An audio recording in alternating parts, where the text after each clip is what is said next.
Shalom jemaat sekalian yang saya kasihi di dalam Tuhan. Dengarkanlah panggilan ibadah kita pada hari ini. Dari Mazmur 102 ayat 19 sampai 22. Biarlah hal ini dituliskan bagi angkatan yang kemudian, dan bangsa yang diciptakan nanti akan memuji-muji Tuhan, sebab Ia telah memandang dari ketinggiannya yang kudus. Tuhan memandang dari surga ke bumi, untuk mendengar keluhan orang tahanan, untuk membebaskan orang-orang yang ditentukan mati dibunuh, supaya nama Tuhan diceritakan di Sion, dan Dia dipuji-puji di Yerusalem. Ibadah ini kita mulai dengan satu keyakinan, bahwa pertolongan kita datangnya dari Tuhan yang menciptakan langit dan bumi, Allah yang tetap setia untuk selama-lamanya, dan yang tidak pernah meninggalkan perbuatan tangannya. Turunlah atas kita sekalian berkat yang datangnya dari Allah Bapa, Allah Anak, dan Allah Roh Kudus. Amin. Jemaat sekalian yang saya kasihi di dalam Tuhan, bagaimana kabar kita hari ini?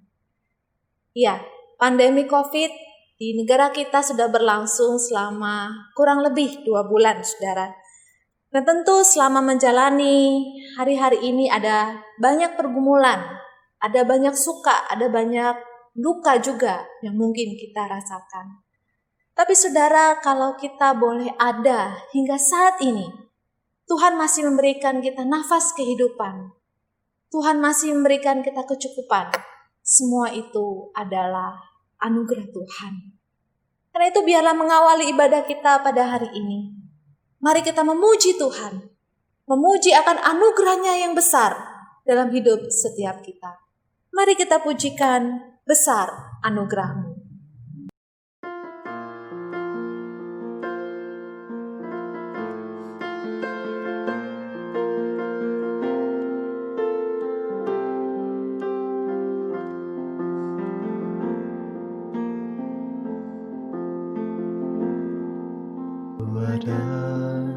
Sebagaimana ku ada berdiri menghadap katamu Bapa, semua karena anugerah-Mu yang telah selamatkanku. Ku hidup dalam segala kelimpahan, ku layak untuk melayani Tuhan. Semua karena anugerah-Mu tercurah bagiku. Besar anugerah-Mu, berlimpah kasih-Mu, semakin hari semakin bertambah besar anugerah-Mu.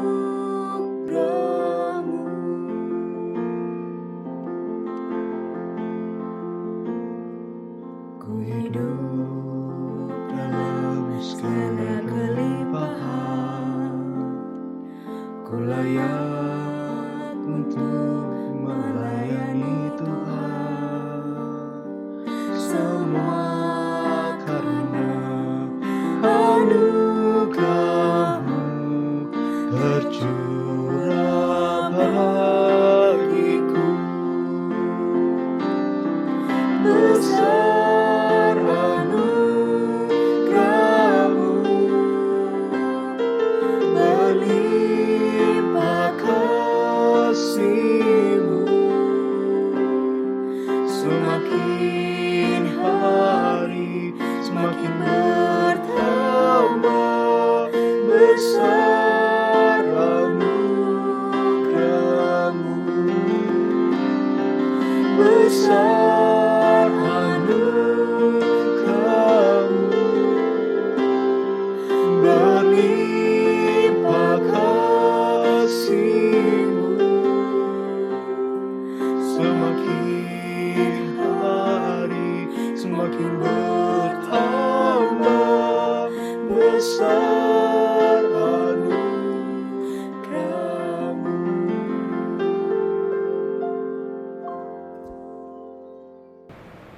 Mari kita berdoa kepada Tuhan. Tuhan, terima kasih untuk anugerah Tuhan yang besar buat setiap kami. Terima kasih di tengah-tengah pandemi COVID yang saat ini terjadi di negara kami, di berbagai belahan dunia.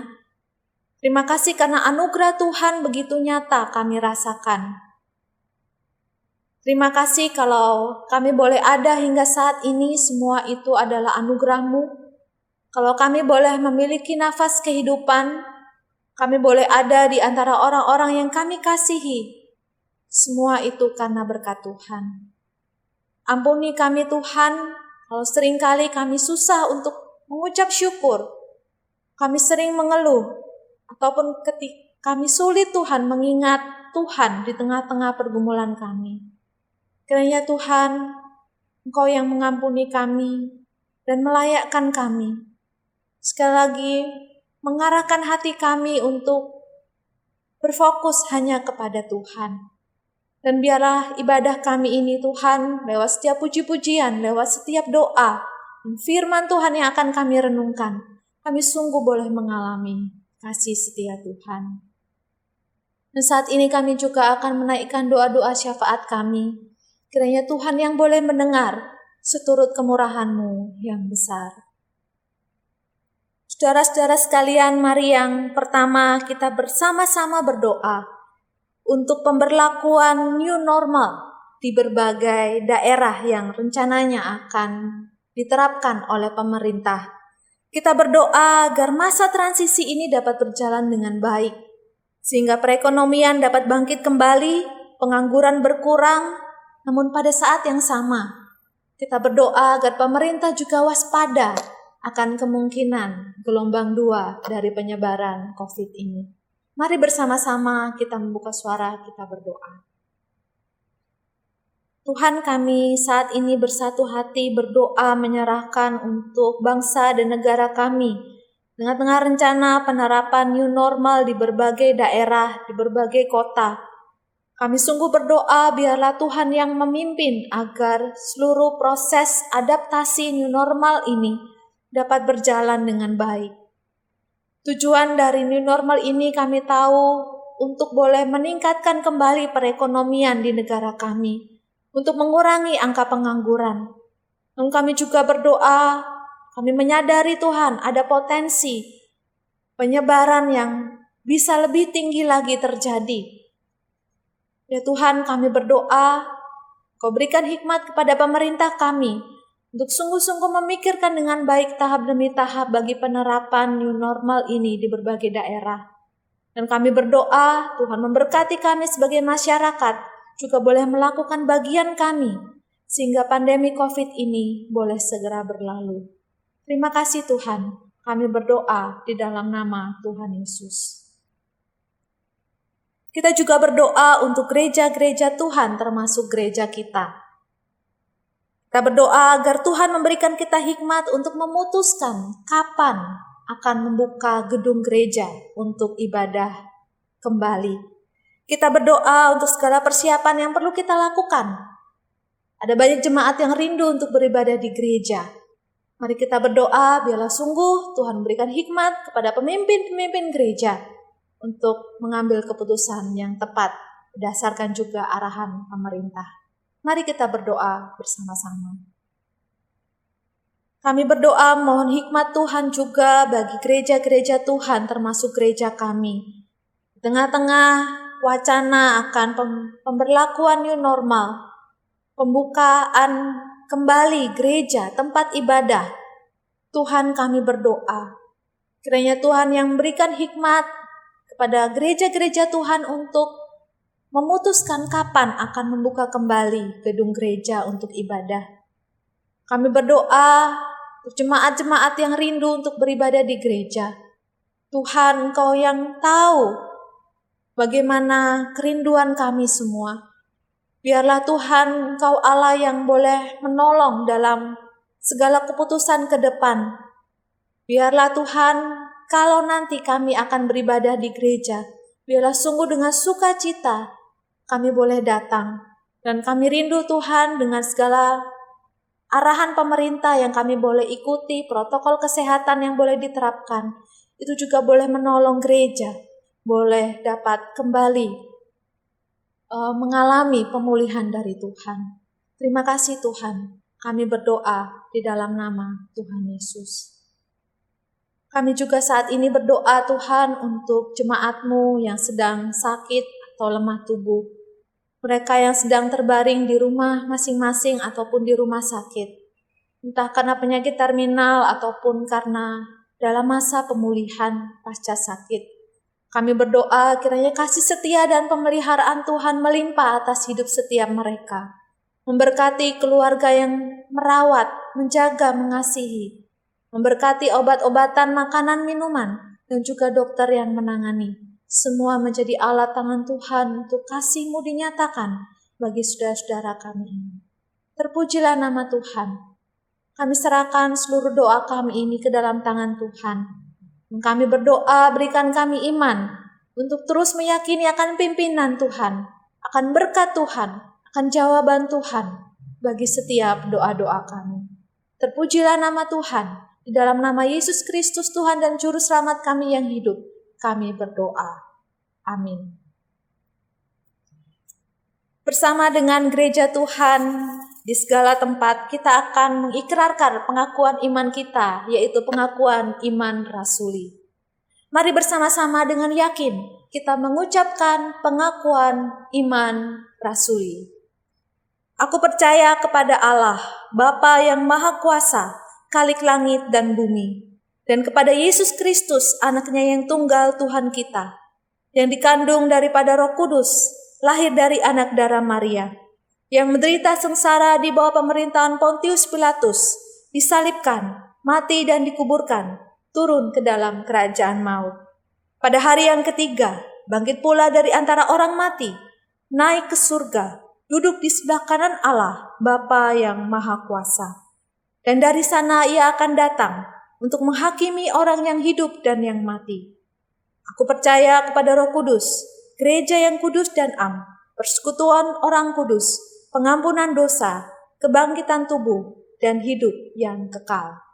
Amin. Jemaat yang saya kasih di dalam Tuhan Yesus Kristus, ketika kita sedang merasa senang atau merasa gelisah, nama siapakah yang kita ingat untuk kita cari dan kita sharingkan? Mungkin ada di antara saudara ingat nama orang tua, atau nama pasangan, nama pacar, atau seorang teman. Saudara, itu tidak salah, itu tidak sepenuhnya salah. Tetapi ingatlah bahwa mereka hanyalah manusia biasa yang terbatas. Pujian KPPK 217 mengingatkan kepada kita supaya kita ingat akan nama Yesus. Nama yang menghiburkan, nama yang sanggup mengerti, nama yang selalu setia beserta dengan kita. Saudara, hanya pribadi Yesus yang selalu mengerti dan menyertai kita. Biarlah kita lewat pujian ini, kita menyanyi bersama-sama, kita mengingat akan nama Yesus, nama yang menghiburkan setiap kita.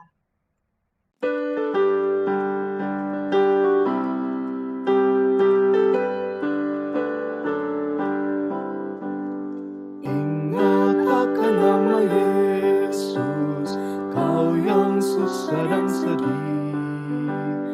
Nama yang menghiburkanmu, kemanapun kau pergi. Indahlah nama Yesus, nama yang menghiburkan setiap kita. Ingat akan nama Yesus, kau yang susah dan sedih. Nama yang menghiburkanmu, kemanapun kau pergi. Indahlah nama Yesus, nama yang menghiburkan setiap kita.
akan membaca bacaan bertanggapan yang diambil dari 1 Petrus 5 ayat 1 sampai yang kelima. Saya mengajak kita membuka bagian firman Tuhan. Bacaan bertanggapan kita 1 Petrus pasal 5 ayat 1 sampai yang kelima. Kita akan membacanya secara bertanggapan. Saya ayat yang ganjil, Bapak Ibu Saudara ayat yang genap, begitu seterusnya. Aku menasihatkan para penatua di antara kamu, aku sebagai teman penatua dan saksi penderitaan Kristus, yang juga akan mendapat bagian dalam kemuliaan yang akan dinyatakan kelak. Gembalakanlah kawanan domba Allah yang ada padamu. Jangan dengan paksa, tetapi dengan sukarela sesuai dengan kehendak Allah. Dan jangan karena mau mencari keuntungan, tetapi dengan pengabdian diri. Janganlah kamu berbuat seolah-olah kamu mau memerintah atas mereka yang dipercayakan kepadamu. Tetapi hendaklah kamu menjadi teladan bagi kawanan domba itu. Maka kamu, apabila Gembala Agung datang, kamu akan menerima mahkota kemuliaan yang tidak dapat layu. Demikian jugalah kamu, hai orang-orang muda, tunduklah kepada orang-orang yang tua, dan kamu semua, rendahkanlah dirimu seorang terhadap yang lain. Sebab Allah menentang orang yang congkak, tetapi mengasihani orang yang rendah hati. Jemaat sekalian, ini adalah perikop yang mengajarkan kita bagaimana di dalam sebuah komunitas orang percaya ada generasi tua yang bertanggung jawab membimbing generasi muda. Saudara, tema yang akan kita renungkan pada hari ini berbicara juga tentang bagaimana memahami generasi milenial. Mari kita meminta supaya Tuhan menolong setiap kita untuk mengerti firman-Nya. Dan kita boleh melakukan firman itu. Supaya di dalam komunitas kita, entah di gereja, entah di keluarga, dimanapun, kita boleh menjadi tubuh Kristus yang boleh saling melayani. Ada pengertian bersama satu dengan yang lain. Mari kita pujikan KPPK 296. Ada pengertian bersama.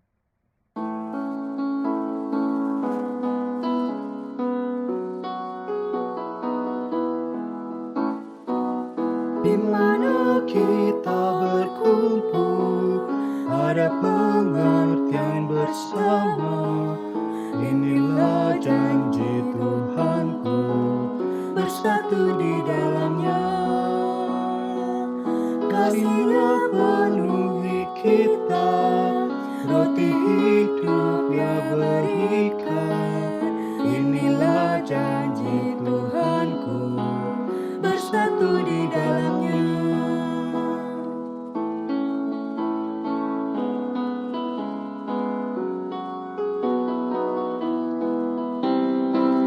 Ya beserta dengan kita, bagi berkat dalam Roh-Nya. Semua anak dan umat-Nya bersatu di dalamnya. Bersyukurlah pada Yesus, kehendak-Nya Dia tunjukkan, Dia tuntun jalan hidupku. Ku bersyukurlah. Jemaat sekalian, mari bersama-sama kita berdoa untuk merenungkan firman Tuhan. Allah yang mengasihi kami, Tuhan, Juru Selamat kami yang hidup. Saat ini kami merendahkan hati kami untuk bersama-sama belajar firman-Mu. Tuhan, bersama-sama entah kami bersama keluarga sedang ibadah saat ini ataupun kami sedang sendiri. Tuhan, kami rindu Engkau melawat kami dengan firman-Mu. Firman yang akan kami renungkan ketika kami belajar tentang bagaimana memahami generasi milenial. Tuhan, biarlah Engkau yang boleh berbicara, menolong kami mengerti, dan juga boleh melakukan firman-Mu. Dan kami rindu Tuhan, ketika kami melakukan firman-Mu, ketika kami di keluarga, di gereja, di tempat kerja, di kampus, dimanapun, kami boleh menjadi tubuh Kristus yang menyaksikan kasih Tuhan kepada generasi-generasi selanjutnya. Terima kasih Tuhan, pimpin hamba-Mu, pakailah dia boleh menjadi berkat. Dalam nama Yesus Kristus kami berdoa. Amin. Jemaat sekalian, saya mengajak kita membuka satu bagian firman Tuhan dari Amsal pasal 22 ayat yang ke-6. Mari kita membaca bersama-sama Amsal 22 ayat yang ke-6. Didiklah orang muda menurut jalan yang patut baginya, maka pada masa tuanya pun ia tidak akan menyimpang daripada jalan itu. Ya. Bapak Ibu Saudara sekalian, mengawali khotbah ini izinkan saya bertanya kepada Bapak Ibu Saudara sekalian. Di era pandemi ini, ketika kita ada di rumah, ya, pernahkah saudara sebagai orang tua mengalami kesulitan berkomunikasi dengan anak-anak Anda yang muda? Atau saya juga mau bertanya kepada anak-anak muda, apakah kalian, kita ya, juga mengalami pergumulan untuk berkomunikasi dengan orang tua? Saudara, dalam imajinasi saya membayangkan hari-hari ini para orang tua itu mengeluhnya begini, saudara. Anak-anak muda zaman now ini ya, susah sekali diatur. Sekarang ini mainannya HP terus, nggak suka belajar. Kalau diajak ngomong, maunya tuh lihat HP terus, nggak lihat muka orang. Ini keluhan orang tua. Sebaliknya, orang-orang muda juga mengeluh, saudara. Aduh, papa mamaku itu jadul banget sih, gaptek. Masa nggak tahu sih kalau hari-hari gini tuh kita udah pakai nih HP, semua sudah pakai HP. Belanja pakai HP, pesan makan pakai HP, kasih persembahan pakai HP. Semua udah nggak zaman pakai kertas ya, buku udah nggak zaman semua sekarang. Kasih persembahan semua pakai OVO, GoPay, semua kan cashless. Kalau uang kertas itu virus tahu.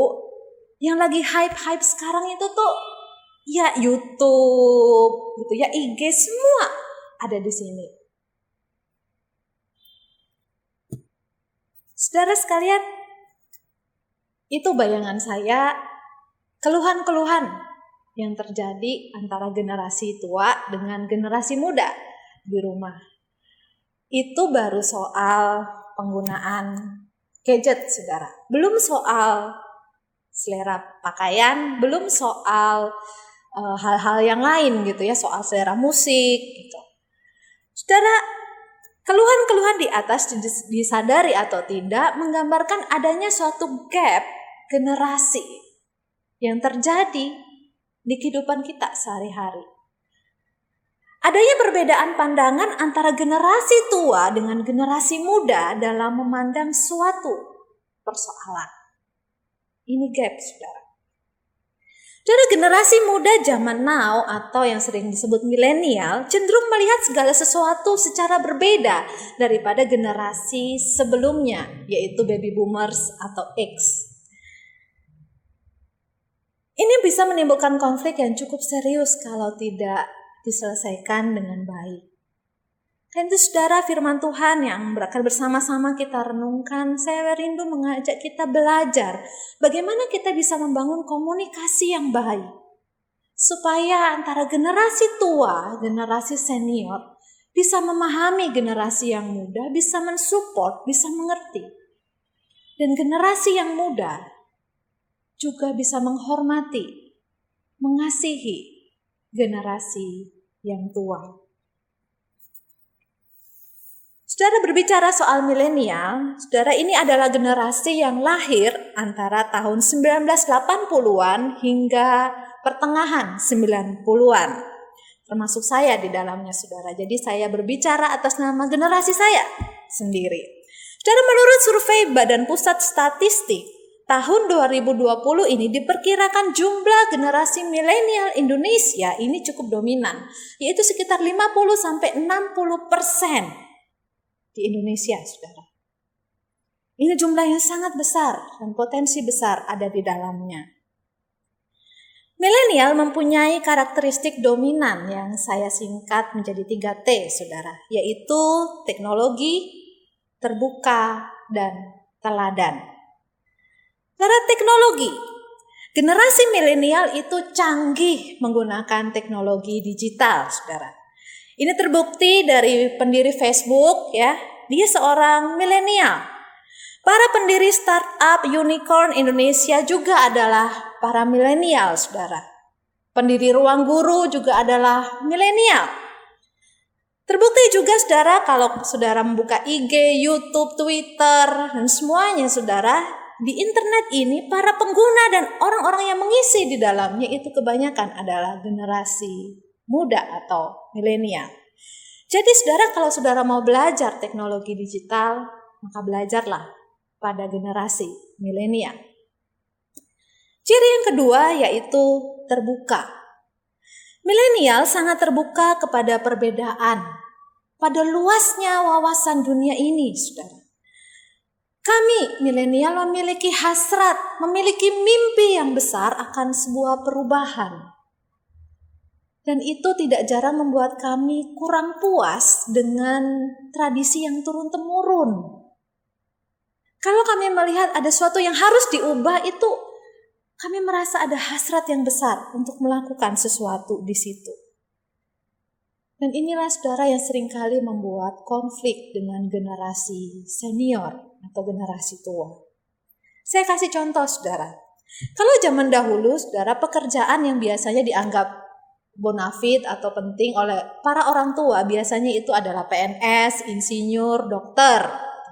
Tetapi hari-hari ini, saudara, generasi milenial itu begitu bangga ketika mereka bisa menjadi influencer, menjadi YouTuber, bahkan menjadi gamers profesional, saudara. Wow, itu gaji besar. Zaman dahulu, ini sangat tidak dihargai. Sekarang berbeda. Begitu terbuka. Yang ketiga, saudara, teladan. Milenial sangat menuntut keteladanan. Saudara, dengan gadget di tangan para milenial sangat mudah bisa mengakses banyak teori, konten-konten. Kalau mau cari pembinaan, kalau mau cari segala macam, saudara, bahkan ibadah online kita bisa pilih gitu ya, dari berbagai macam. Semua ada di Google, ada di YouTube, ada di IG. Semua kita bisa cari. Teori-teori itu, doktrin-doktrin itu kita bisa dapatkan dengan mudah. Tetapi, saudara, satu hal yang tidak bisa digantikan oleh internet, yaitu keteladanan hidup. Saudara, milenial, generasi muda, rindu berjumpa dengan orang-orang Kristen, generasi tua, generasi senior, yang bukan hanya mengajarkan firman Tuhan, tetapi juga yang memberi teladan lewat hidupnya.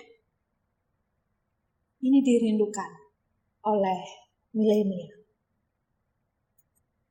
Saudara, 3T ini bersama ciri-ciri yang lainnya yang tidak bisa saya sebutkan dalam khotbah ini menjadikan generasi milenial ini sangat potensial, apalagi dengan demografi yang cukup besar tadi saya katakan.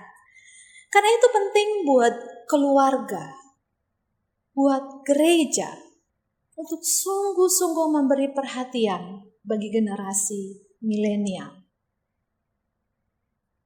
Generasi milenial perlu didampingi, dimaksimalkan potensinya supaya kami juga bisa menjadi berkat. Namun, saudara, sayangnya ada sebuah fakta yang menyedihkan. Menyatakan bahwa ada banyak generasi milenial itu terhilang. Di Amerika, berdasarkan survei Barna, Meski sekitar 70% penduduk Amerika itu mengaku Kristen, tetapi lebih dari 35% generasi milenialnya ternyata mengaku tidak beragama. Di Indonesia, survei bilangan Research Center tahun 2019 terhadap milenial Indonesia menemukan ternyata 52%, perhatikan saudara, 52% milenial Indonesia mulai meninggalkan gereja. Kenapa, saudara? Ada banyak alasan. Milenial berkata, program gereja itu gak menarik. Gak ada yang menantang. Gereja hanya menggunakan energi kami, tapi gak menolong kami, gak mengakui peran kami. Pemimpin-pemimpin gereja gak nyambung idenya dengan kami. Beda kayaknya kalau mau didiskusi sama orang-orang yang tua di gereja. Kalau mau diskusi dengan anak muda itu rasanya gak nyambung. Lagian, ada banyak orang munafik di gereja. Saudara, ini adalah keberatan-keberatan, alasan-alasan yang diungkapkan dalam survei. Kenapa milenial meninggalkan gereja? Saudara, ini bukan hal yang baru kalau kita mendengar banyak orang muda sekarang jarang ke gereja. Bahkan ada yang memberontak terhadap keluarga dan juga meninggalkan iman mereka. Saudara, sebenarnya ini adalah ironi. Kenapa? Karena menurut survei yang sama, survei bilangan Research Center, sebenarnya pihak yang diakui berperan besar terhadap pembentukan kerohanian kaum muda itu adalah pertama, orang tua. Dan yang kedua adalah hamba Tuhan, pendeta di gereja. Jadi survei-survei ini, saudara, secara tidak langsung menyatakan kegagalan para orang tua dan gereja untuk menggembalakan generasi muda masa kini. Saudara, perlahan tapi pasti ada lebih banyak orang muda ke depannya akan pergi dari gereja kalau mereka tidak benar-benar sungguh-sungguh dilayani. Saudara, ini menjadi introspeksi buat setiap orang tua dan pemimpin gereja. Dan sudahkah generasi senior, entahkah saudara sebagai orang tua atau sebagai pemimpin gereja, sudahkah saudara berjuang membimbing orang-orang muda pada jalan Tuhan? Waktu anak-anak muda merasa ragu akan iman, adakah orang tua, adakah pemimpin-pemimpin gereja mau berdiskusi secara terbuka, mau mendengar dan mau membimbing lewat firman dan doa, dan lewat keteladanan hidup yang nyata? Sudahkah para pemimpin-pemimpin gereja memberi ruang yang cukup, juga orang tua memberikan kepercayaan yang cukup kepada anak-anak muda, supaya mereka berkarya sesuai dengan potensi yang Tuhan sudah tanamkan?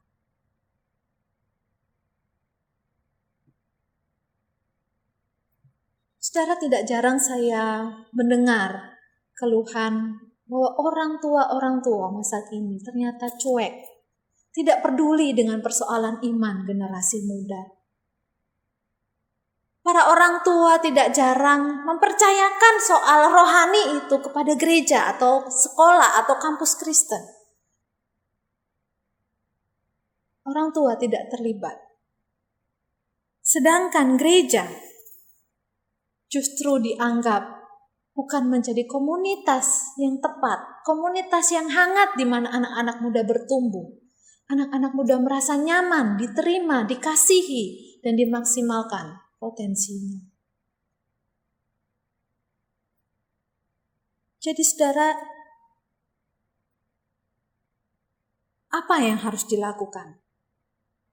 Kalau kita tahu anak muda banyak yang meninggalkan gereja, Apa yang harus dilakukan oleh orang tua, oleh pemimpin-pemimpin gereja untuk memenangkan orang-orang muda? Saudara, yang pertama yang harus dilakukan adalah muridkan generasi milenial.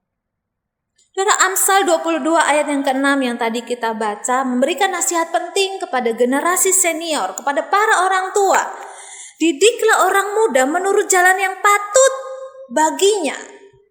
Saudara, kata didiklah di sini dalam bahasa asli memiliki arti mengabdikan, memberi, meningkatkan kegemaran akan.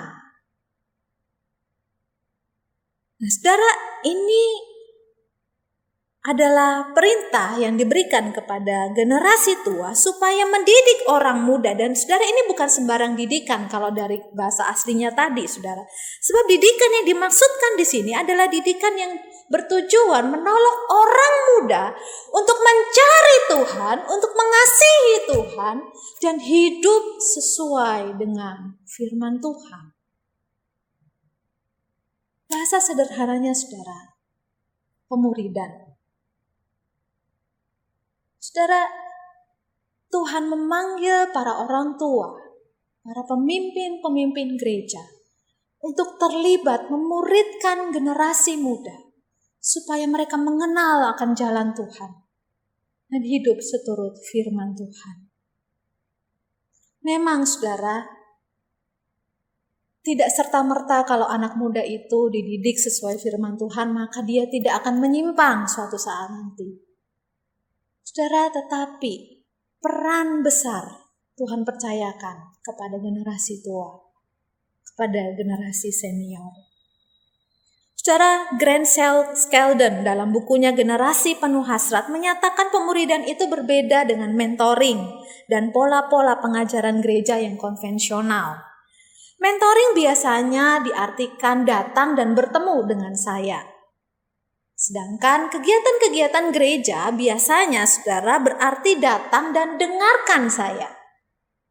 Nah, pemuridan itu berbeda. Pemuridan itu berarti datang dan ikutlah saya. Ini berarti, saudara, ketika orang-orang generasi senior ingin memuridkan orang muda, berarti perlu adanya hidup yang dibagikan. Perlu adanya hidup yang di-sharingkan sehingga orang-orang muda melihat bagaimana firman Tuhan itu dinyatakan dalam kehidupan. Saudara, inilah yang dibutuhkan oleh generasi muda. Saudara, jangan salah mengerti. Saya tidak memaksudkan bahwa khotbah itu enggak penting, katekisasi itu enggak penting, persekutuan komisi itu enggak penting. Enggak, saudara. Itu penting. Tetapi zaman now ini itu tidak lagi menjadi satu-satunya cara yang efektif untuk menjangkau generasi muda. Sekali lagi, di era digital ini anak-anak muda sangat mudah mendapatkan teori-teori firman Tuhan di YouTube, di Google, di IG, podcast dan segala macam. Tetapi yang tidak tergantikan adalah relasi yang otentik. Ketika orang-orang senior yang sudah lebih dulu hidup mengikut Tuhan, membagikan hidupnya, memuridkan orang-orang muda supaya mengenal akan Tuhan juga. Saudaraku yang kukasihi di dalam Tuhan, Rasul Paulus adalah teladan. Bagaimana dia memuridkan orang-orang muda. Dia memuridkan Timotius dalam pelayanannya. Dia juga menggembalakan Titus. Dan dalam pelayanannya, orang-orang muda ini menjadi orang-orang yang sungguh bertumbuh. Menjadi orang-orang yang tidak hanya mengenal Kristus, tapi juga melayani. Saudara, saya hadir seperti sekarang menjadi seorang hamba Tuhan. Itu adalah panggilan Tuhan. Tetapi selain karena panggilan Tuhan, saya meyakini Tuhan juga memakai orang-orang senior untuk memuridkan saya hingga saya ada sampai sekarang. Saudara, dalam perjalanan hidup saya ada orang-orang senior, beberapa orang senior yang Tuhan hadirkan untuk memuridkan saya. Mereka tidak hanya membagikan firman Tuhan, mengajarkan firman Tuhan kepada saya. Mereka berbagi makanan, minuman, doa, uang, dukungan, teguran. Dan itulah yang memungkinkan saya untuk berdiri saat ini, menjadi seorang hamba Tuhan. Dan saya sekarang sedang juga berjuang memuridkan orang lain. Saudara, teladan yang diberikan oleh orang-orang generasi senior yang sudah memuridkan saya, menolong saya tahu apa artinya mengikuti Yesus. Dan itu juga menolong saya untuk memuridkan orang lain. Saudara, saya rindu biarlah para orang tua, pemimpin-pemimpin gereja, mari investasikan hidup saudara untuk membagikan firman Tuhan kepada generasi muda. Ketika saudara memiliki anak-anak muda di rumah, generasi muda di gereja, mari investasikan segala sesuatu untuk menolong mereka bertumbuh jadi murid-murid Kristus. Saudara, hal yang kedua yang bisa dilakukan untuk memenangkan generasi milenial adalah berikan kepercayaan untuk berkarya. Saudara, ada bukan suatu hal yang baru kalau generasi senior, entah itu baby boomers atau X, itu kurang percaya pada generasi milenial. Alasannya banyak, saudara. Katanya generasi milenial itu kurang komitmen gitu ya, nggak komitmen, mentalnya lemah, nggak tahu aturan, nggak menghormati generasi senior, suka pindah-pindah tempat kerja. Saudara, generasi muda memang sering dianggap rendah karena memang potensinya masih belum keluar secara maksimal dibandingkan generasi tua. Benar, orang muda itu kurang pengalaman dan butuh harus belajar banyak. Tapi izinkan saya bertanya dengan hormat kepada generasi tua. Apakah saudara mau rendah hati membimbing kami, menolong kami, mengajari kami, dan mempercayakan kami apa yang saudara pelajari dan hidupi itu, membimbing kami supaya kami bisa. Saudara, ada banyak orang tua merasa cukup hanya dengan mengajari, ngomongi, nuturi, tapi tidak membimbing dengan kasih, memberikan kepercayaan. Saudara, 1 Petrus 5 ayat 5 yang tadi kita baca secara bertanggapan menuliskan sebuah nasihat kepada orang tua maupun generasi muda supaya sama-sama rendah hati seorang terhadap yang lain. Saudara, generasi muda memang harus tunduk kepada generasi tua, harus belajar pada generasi tua. Tetapi Tuhan juga memerintahkan kepada generasi tua supaya merendahkan diri, belajar, memberikan kesempatan kepada generasi muda untuk juga berkarya, untuk juga dengan segala potensi yang ada melayani, menjadi berkat, melakukan bagian kami sebagai orang-orang muda. Secara alangkah indahnya jika kita melihat generasi tua dan generasi muda melayani bersama-sama, bukan? Akan sangat indah melihat bahwa orang tua yang memang terbatas ya, gak bisa gadget ini ya, tapi dibantu oleh anaknya, ini loh ma, gini loh caranya. Saudara, ini hal yang indah. Saudara, Rasul Paulus dalam pelayanannya memberikan banyak kepercayaan kepada orang-orang muda yang dia layani. Timotius, Titus dia percayakan untuk memimpin gereja. Mereka orang-orang muda ini memiliki kelemahan, kurang dalam pengalaman. Tetapi Rasul Paulus mempercayakan pelayanan kepada mereka setelah ia memuridkan mereka. Saudara, Rasul Paulus telah terlebih dahulu pada masa mudanya juga dijangkau oleh Yesus Kristus. Saudara, ketika dengan energi yang muda itu, Paulus atau Saulus pada waktu itu mengejar orang-orang Kristen untuk dibunuh. Dengan energi mudanya, dia ditangkap oleh Yesus di jalan menuju Damsyik. Di jalan dia ingin membunuh. Disitulah Tuhan memenangkan dia. Sejak saat itu, anak muda, Saulus muda ini, menjadi orang yang terus melayani Tuhan. Dan hidupnya juga mempercayakan pelayanan kepada orang-orang muda lainnya. Saudaraku, Jack Ma, pendiri Alibaba, kini termasuk 20 orang terkaya dunia di bidang teknologi versi majalah Forbes. Di tahun 80-an, saudara, saat ia masih muda, tidak ada seorang pun menganggap dia itu berpotensi atau sanggup melihat potensinya secara maksimal. Ya, wajar ya karena masih muda. Tapi saudara, ada seorang pria berkewarganegaraan Australia itu melihat potensi dia. Ya, orang itu bernama Ken. Dia adalah seorang pensiunan insinyur yang menjadi utusan perwakilan Australia di Tiongkok. Suatu hari ketika Ken dan rombongannya sedang melakukan survei, bertemulah dia dengan Jack Ma, saudara. Waktu itu Jack Ma masih muda dan dia sengaja mendekat karena dia mau melatih bahasa Inggrisnya yang masih nol putul, saudara ya. Masih belum lancar. Sejak itu, saudara, persahabatan terjalin di antara dua generasi yang berbeda ini. Di antara dua bangsa yang berbeda ini, saudara. Jack Ma dan Ken menjalin persahabatan.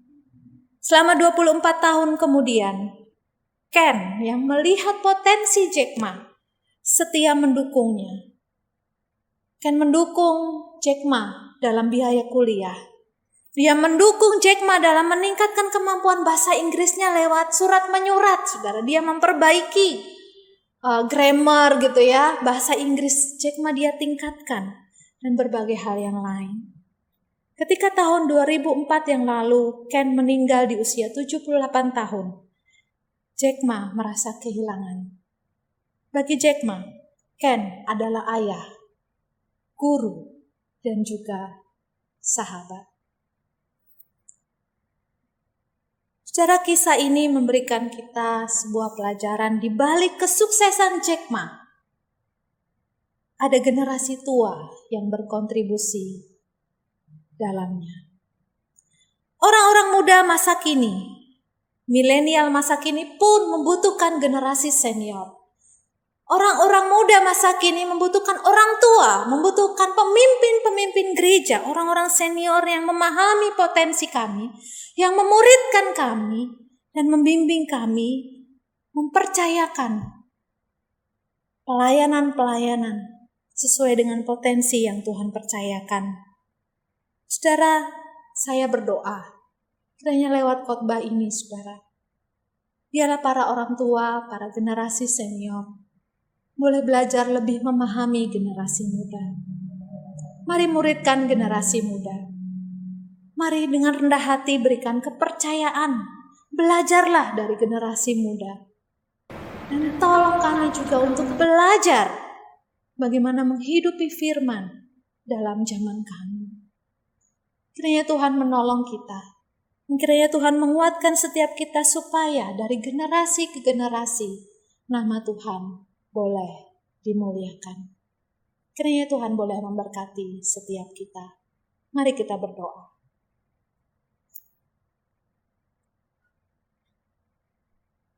Tuhan, kami bersyukur buat anugerah-Mu yang boleh menolong kami belajar bagaimana kami memahami generasi milenial. Tuhan, kami berdoa di rumah, di keluarga, di gereja. Ada orang-orang muda, ada orang-orang tua. Tuhan, kami meyakini Engkau mengasihi semua generasi. Engkau rindu kemuliaan-Mu dinyatakan kepada semua generasi. Karena itu Tuhan, kami berdoa. Di tengah realita banyaknya generasi muda terhilang. Biarlah firman yang kami renungkan hari ini menolong kami untuk kembali berjuang memenangkan generasi muda. Kiranya Tuhan menolong memberikan hikmat kepada para orang tua, kepada pemimpin-pemimpin gereja, untuk boleh memuridkan generasi muda, untuk boleh menginvestasikan hidup, menolong orang muda hidup pada jalan Tuhan. Dan Tuhan tolong, dengan segala potensi yang kami miliki, kami orang-orang muda miliki ini, kami boleh belajar dari generasi tua. Kami boleh meneladani hidup generasi tua yang boleh mengikut Engkau. Dan kami juga boleh hidup mengikut Engkau, menjadi teladan bagi banyak orang. Kiranya Tuhan menolong kami, dan secara khusus menolong gereja kami. Menolong orang-orang muda di gereja kami. Kami sungguh rindu bahwa gereja kami ini Tuhan boleh menjadi gereja di mana orang-orang muda berjumpa dengan Tuhan, mengalami Tuhan, dimuridkan, dan diutus untuk boleh menjadi berkat. Pakai gereja ini Tuhan, pakailah setiap hamba-hamba Tuhan, setiap majelis, setiap pemimpin-pemimpin yang ada, dan secara khusus juga setiap orang tua di dalam gereja kami. Dalam nama Yesus Kristus kami berdoa. Amin.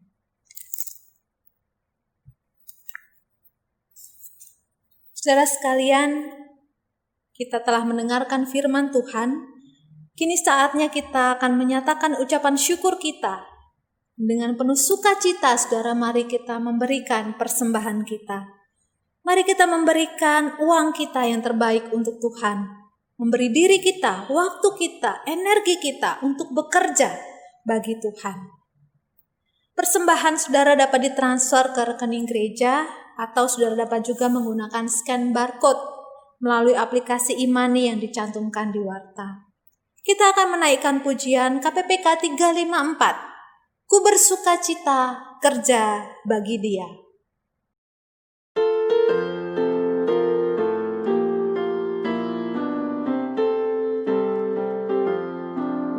Ku bersukacita kerja baginya, sungguh ku bersukacita. Ada sukacita dalam hatiku, ku bekerja baginya. Ku serahkan semuanya, kerja bagi Rajaku. Ada damai sukacita, ku bekerja baginya. Ku bersukacita kerja baginya, sungguh ku bersukacita. Tiap langkahku turut perintahnya dan bekerja baginya. Ku serahkan semuanya, kerja bagi Rajaku. Ada damai sukacita, ku bekerja baginya.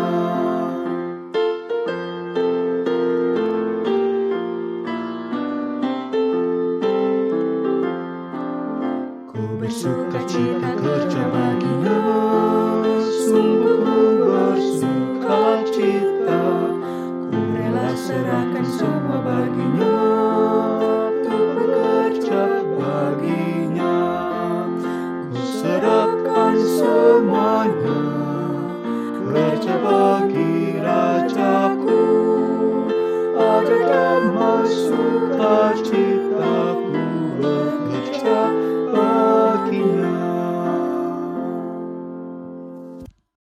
Mari kita berdoa untuk persembahan yang kita berikan. Tuhan, terimalah persembahan kami yang kami persembahkan kepada Tuhan hari ini. Kiranya persembahan ini boleh Tuhan pakai untuk memperluas kerajaan-Mu melalui gereja kami. Berikanlah hikmat kepada majelis untuk mengelolanya, agar lewat pelayanan di gereja kami, sungguh ada banyak jiwa boleh dimenangkan buat Tuhan. Terima kasih Tuhan. Kami berdoa di dalam nama Tuhan Yesus. Amin. Kita akan menutup ibadah ini dan kita berdoa biarlah Tuhan yang boleh memberkati setiap kita, boleh melakukan firman-Nya. Kita akan pujikan doksologi dan doa berkat akan saya doakan.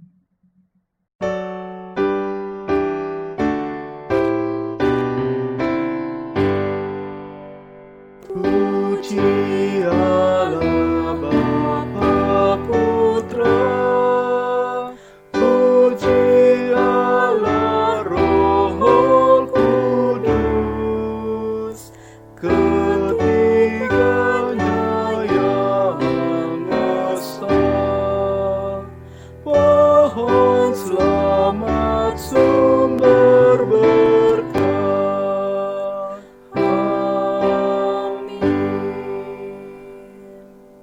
Tuhan memberkati kita dan melindungi kita. Tuhan menyinari kita dengan wajah-Nya dan memberi kita kasih karunia. Tuhan menghadapkan wajah-Nya kepada kita dan memberi kita damai sejahtera dari sekarang sampai selama-lamanya. Amin.